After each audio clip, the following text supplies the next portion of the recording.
अस्सलामुअलैकुम dear students. मैं हूं जुनेद आसिफ और हम स्टडी कर रहे हैं मैट्रिक क्लास की बायोलॉजी चैप्टर 1 गैसियस एक्सचेंज।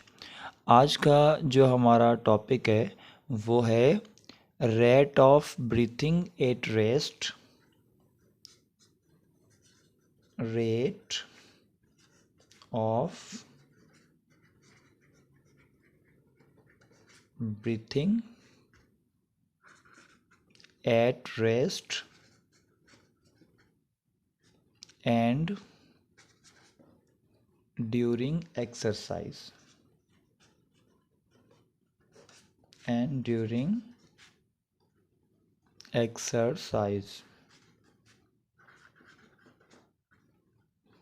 ये है हमारा आज का टॉपिक। यानी कि जब हम हमारी जो ब्रीथिंग प्रोसेस चल रहा होता है तो उसका रेट क्या होता है, यानी कि क्या वो स्पीडी हो रहा होता है, स्लो हो रहा होता है, और जो है उसका क्या रेट क्या है।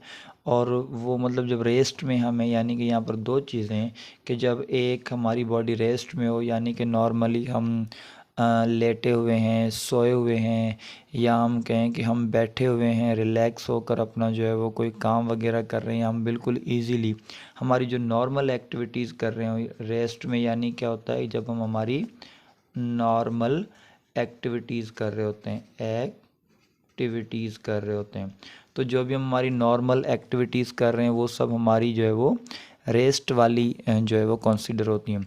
तो यानी कि जब हम रेस्ट में होते हैं तो उस वक्त हमारा रेट ऑफ ब्रीथिंग क्या आता है, हम कैसे रिस्पायर कर रहे होते हैं, कैसे हम हमारा जो ब्रीथिंग प्रोसेस है वो चल रहा होता है। और दूसरा, जब हम एक्सरसाइज कर रहे होते हैं, यानी कि जब हम कोई हैवी वर्क कर रहे होते हैं, हैवी वर्क परफॉर्म कर रहे होते हैं, हैवी वर्क एक्सरसाइज, यानी कि हम यूं कहें कि अगर हम रनिंग कर रहे हैं अगर हम, या उसके अलावा अगर हम दूसरी कोई ऐसी एक्टिविटी कर रहे हैं, कोई हम हैवी जो है वो चीज़ें उठा रहे हैं, या एज़ रेगुलर अगर जो है वो फिटनेस के लिए रनिंग कर रहे हैं या जिम जा रहे हैं और वहाँ पर हम वर्कआउट कर रहे हैं, तो अगर इस तरह से कि आप एक्सरसाइज कर रहे हैं, आप ज़्यादा काम कर रहे हैं, तो उसमें जो है आपका ब्रीथिंग रेट क्या होता है। और जब आप रेस्ट में, जब आपकी नॉर्मल एक्टिविटीज़ चल रही हैं, तो उस वक्त जो आपका ब्रीथिंग रेट है वो क्या होता है। तो इसको जो है वो आज हमने डिस्कस करना है। तो सबसे पहले कि जो ब्रीथिंग का जो प्रोसेस है, ब्रीथिंग प्रोसेस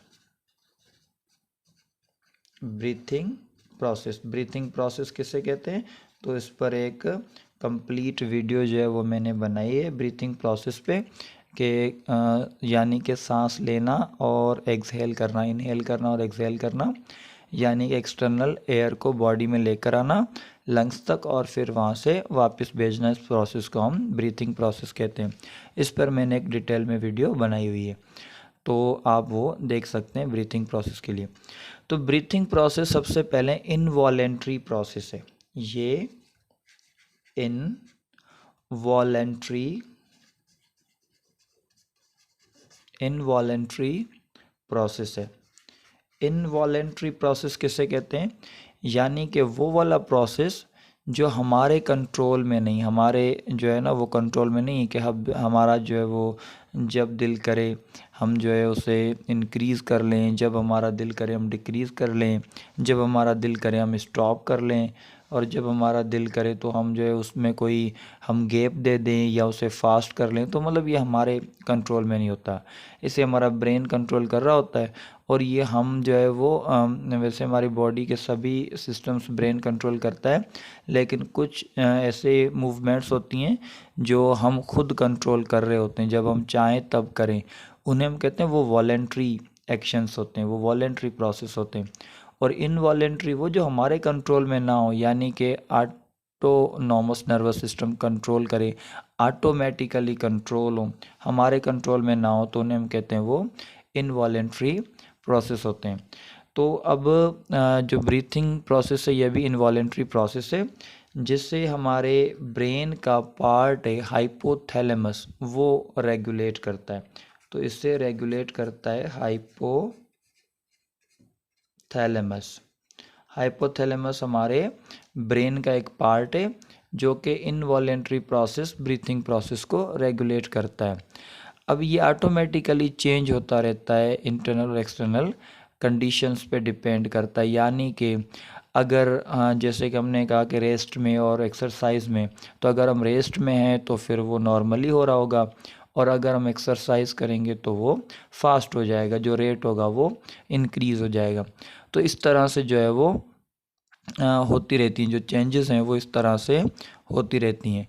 तो ये सारा डिपेंड करता है कि हमारी बॉडी में ऑक्सीजन कितना यूटिलाइज हो रहा है, और हमारे ब्लड में जो है वो ऑक्सीजन कम है, या हमारे ब्लड में जो है वो कार्बन डाइऑक्साइड ज़्यादा है। तो इन कंडीशंस को देखा जाता है। यानी कि अब देखें, अगर नॉर्मली होता क्या है कि हमें ऑक्सीजन चाहिए होता है, यानी कि हमारे जितने भी सेल्स होते हैं बॉडी के, वो ऑक्सीजन को यूटिलाइज कर रहे होते हैं और कार्बन डाइऑक्साइड प्रोड्यूस कर रहे होते हैं ड्यूरिंग रिस्पायरेशन। तो यानी कि हमें ऑक्सीजन ज़्यादा से ज़्यादा चाहिए होता है, और कार्बन डाइऑक्साइड जो है वो हम मतलब खुद प्रोड्यूस कर रहे होते हैं। तो अब अगर नॉर्मल हम कोई अपनी एक्टिविटी कर रहे हैं तो हम नॉर्मली ब्रीथ कर रहे होते हैं, हमें इतना ऑक्सीजन मिल रहा होता है, और वो हमारे सेल्स इस्तेमाल कर रहे होते हैं, और कार्बन डाइऑक्साइड का जो अमाउंट है वो बना रहे होते हैं। लेकिन होता क्या है कि जब हम एक्सरसाइज करते हैं, यानी कि जब हम एक्सरसाइज करते हैं, कोई हैवी वर्क करते हैं, तो उस वक्त क्या होता है कि जो हमारा काम है, जो सेल में जो रिस्पायरेशन का प्रोसेस है वो इंक्रीज़ हो जाता है। तो अब हम एक्सरसाइज कर रहे हैं, यानी कि हम काम ज़्यादा कर रहे हैं, और जो ऑक्सीजन जो अब इस एक्सरसाइज में हमें जितना चाहिए होता है उतना हमें मिल नहीं रहा, यानी कि हमें लेस अमाउंट मिल रहा है, लेस अमाउंट मिल रहा है। जितना मिल रहा है वो खर्च हो रहा है, लेकिन वो कम है क्योंकि हम काम ज़्यादा कर रहे हैं, हम एक्सरसाइज ज़्यादा कर रहे हैं। तो इसीलिए जो है ऑक्सीजन हमें लेस अमाउंट में मिल रहा है, कम मिल रहा है। तो बॉडी को जब ऑक्सीजन लेस अमाउंट में मिलेगा, ड्यूरिंग एक्सरसाइज कम मिलेगा, तो हमारी बॉडी क्या करती है, ड्यूरिंग एक्सरसाइज जो हमारी बॉडी होती है वो क्या करती है, वो रिस्पायरेशन के प्रोसेस को एरोबिक से एनएरोबिक में चेंज कर देती है। यानी कि अगर ऑक्सीजन होगा तो ग्लूकोज टूटेगा इन the presence of oxygen and produce carbon dioxide and water. तो ये नॉर्मल प्रोसेस द रिस्पायरेशन में, जिसे हम एरोबिक रिस्पायरेशन कहते हैं। लेकिन बॉडी क्या करेगी फिर, एन एरोबिक रिस्पायरेशन करेगी, रिस्पायरेशन एन एरोबिक रिस्पायरेशन करेगी हमारी बॉडी। तो ये एन एरोबिक रिस्पायरेशन में होता क्या है, an means without, aerobic means without air, without air. अब without air means, without oxygen, क्योंकि एयर से हमें क्या चाहिए होता है, ऑक्सीजन। तो without air means without oxygen, यानी कि ऐसी रिस्पायरेशन जिसमें ब्रेकडाउन ऑफ फूड हो लेकिन ऑक्सीजन के बगैर हो। अब जब इन द लेस अमाउंट, और we can say in the absence of oxygen, जो फूड ब्रेक डाउन होगा, यानी कि जो फूड है वो ब्रेक डाउन होगा, ब्रेक डाउन होगा फूड। तो जो फूड ब्रेक डाउन होगा in the presence of oxygen, तो वो टूट रहा था कार्बन डाइऑक्साइड एंड वाटर में। लेकिन अगर हमारा जो फूड है, यानी कि वो ब्रेक डाउन हो इन द एब्सेंस ऑफ ऑक्सीजन, अगर वो ऑक्सीजन की एब्सेंस में, यानी कि ऑक्सीजन जो है वो प्रेजेंट नहीं है, तो उस वक्त जो हमारा फूड है वो जब ब्रेक डाउन होगा, तो किस में ब्रेक डाउन होगा, तब ये बनाएगा लैक्टिक एसिड, तब बनाएगा लैक्टिक एसिड। और इस प्रोसेस को हम लैक्टिक एसिड फर्मेंटेशन भी कहते हैं, lactic acid fermentation, lactic acid fermentation. अब ये लैक्टिक एसिड फर्मेंटेशन क्या है? Fermentation is actually an anaerobic respiration को ही हम कहते हैं फर्मेंटेशन। तो ये लैक्टिक एसिड फर्मेंटेशन जो है यानी कि जिसमें ऑक्सीजन के बगैर फूड की ब्रेकडाउन हो और फूड टूटे, जिसमें क्या बना है? लैक्टिक एसिड बना है। तो जैसे जैसे हमारे बॉडी को हम एक्सरसाइज कर रहे होते हैं, ऑक्सीजन चाहिए होता है ज़्यादा से ज़्यादा और ऑक्सीजन मिल नहीं रहा होता, तो हमारी बॉडी क्या कर रही होती है? एनारोबिक रिस्पायर कर रही होती है। और जब हमारी बॉडी एनारोबिक रिस्पायर कर रही होती है तो उसमें क्या? लैक्टिक एसिड बन रहा होता है। तो जब ये लैक्टिक एसिड हमारी बॉडी में जमा होगा, यानी कि ये जितना लैक्टिक एसिड बनता जाएगा तो ये हमारी बॉडी में स्टोर होता जाएगा, जमा होता जाएगा लैक्टिक एसिड। तो जैसे ही लैक्टिक एसिड हमारी बॉडी में जमा होगा तो इससे जो है वो हमारे मसल्स में पेन जो है वो होगा, यानी कि जैसे स्टोर होगा तो इससे हमारे जो मसल्स हैं उनमें पेन होगा। और ये एक कॉमन ऑब्जर्वेशन है, आप कर लें और आपने ये लाइफ में किया भी होगा कि जब आप हैवी एक्सरसाइज करेंगे या जब आप रनिंग वगैरह करेंगे तो आपके जो मसल हैं वो पेन करना स्टार्ट कर लेंगे और आप थक से जाते हैं, यानी कि आपको थकावट हो जाती है और फिर आप आगे रनिंग को कंटिन्यू नहीं कर पाते। तो ये सब क्यों होता है? क्योंकि जब हम एनारोबिक रिस्पायरेशन कर रहे होते हैं, क्योंकि तब हम रनिंग कर रहे होते हैं या हैवी एक्सरसाइज कर रहे होते हैं तो उतना हमारी बॉडी को ऑक्सीजन नहीं मिल रहा होता।